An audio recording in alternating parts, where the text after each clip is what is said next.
kabila ng pangamba na anumang oras ay maaari silang balikan ni Sanchez, pinilit ng pamilya ni Henry na ibalik sa normal ang buhay nila.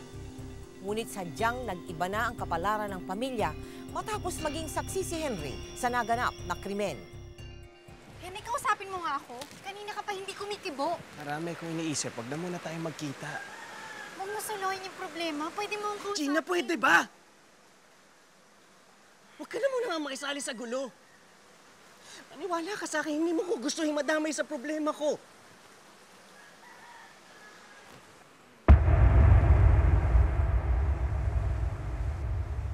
Henry, bakit? Sige, Sanchez, nandiyan. Huwag kang titimba, makita ka nila.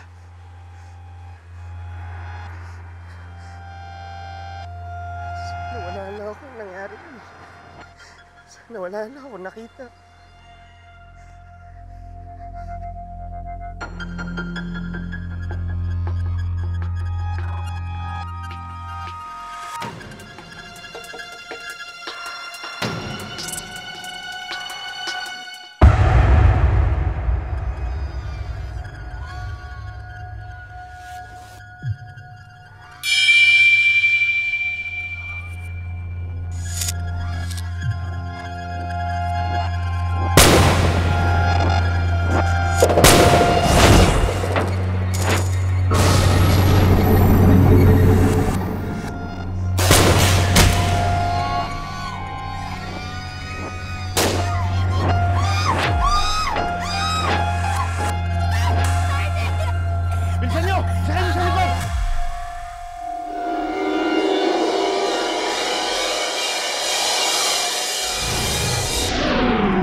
Pag nakita ko, pinaril ka ni Sanchez.